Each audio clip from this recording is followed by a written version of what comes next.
प्रणाम। मेरा नाम है राज और आप सभी का स्वागत है मेरे YouTube चैनल क्रीपी थॉट्स में, जहां पर सच्ची कहानियों से प्रेरित स्टोरी दिखाई जाती है। अगर आप भी खुद से जुड़ी हुई कोई डरावनी कहानी हमें बताना चाहते हैं तो चैनल को जरूर सब्सक्राइब कीजिए। तो चलिए दाखिल होते हैं डरावनी कहानियों की दुनिया में।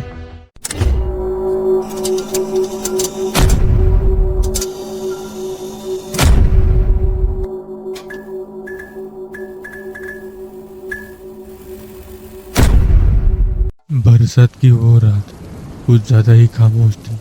बाहर बिजली कड़क रही थी और अंदर पुराने हॉस्टल के कमरे में चार दोस्त गोल घेरा बनाकर बैठे थे। आर्यन, नेहा, रोहन और कबीर पढ़ाई से थक चुके थे, इसलिए माहौल को थोड़ा हल्का करने के लिए उन्होंने खेल खेलना शुरू कर दिया। ट्रूथ और डेयर। कमरा हल्की पीली लाइट से डूबा था।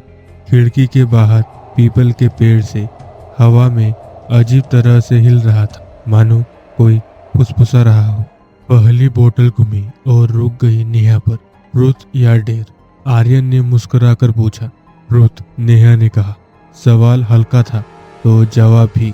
सब हंस पड़े। कुछ राउंड बाद बोतल रुक गई कबीर पर। डेर, उसने आत्मविश्वास से कहा।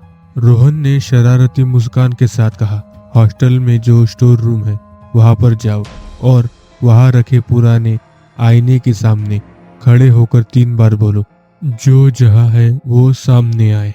कमरे में सन्नाटा सा छा गया। सब जानते थे कि स्टोर रूम बंद रहता है और वहां एक पुराना आईना है जिसके बारे में पूरे हॉस्टल में डरावनी अफवाह थी कि उसमें किसी लड़की की आत्मा कैद है। कबीर हंसा।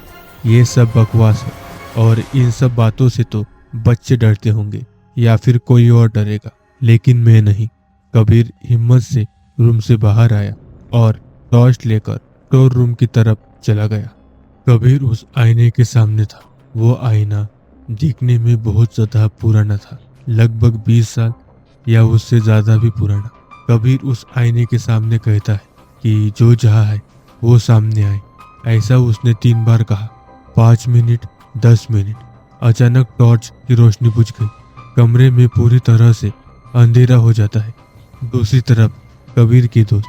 कबीर की कोई आवाज नहीं आ रही। बहुत समय हो गया है, उसे अभी तक आ जाना चाहिए था। तभी दूर से कबीर की चीख सुनाई दी। सब दौड़ते हुए स्टोर रूम पहुंचे। दरवाजा खुला। अंदर अंधेरा था। जैसे ही लाइट जली, कबीर फर्श पर बैठा कांप रहा था। आईना, आईना, आईने में कोई था, उसने कांपते आवाज में कहा। उसने कहा, अब खेल पूरा नहीं होगा। सब डर गए, लेकिन कबीर फिर हंसने लगा। क्यों, कैसा लगा मेरा मजाक? सभी को डरा दिया ना? लेकिन ये तो कबीर है जो कि मजाक कर रहा था। वो सभी वापस अपने रूम में आ गए। खेल फिर से शुरू हुआ। इस बार बोतल रुकी नेहा पर। रुथ, उसने कहा। आर्यन ने पूछा, क्या तुम्हें कभी ऐसा लगा है कि कोई तुम्हें देख रहा हो? नेहा का चेहरा सफेद पड़ गया और उसने कहा, हाँ, अभी भी। उसने धीरे से कहा। पीछे दीवार पर लगे उसी पुराने आईने में, जो कि स्टोर रूम से कभी यहाँ आ गया, किसी को भी पता नहीं।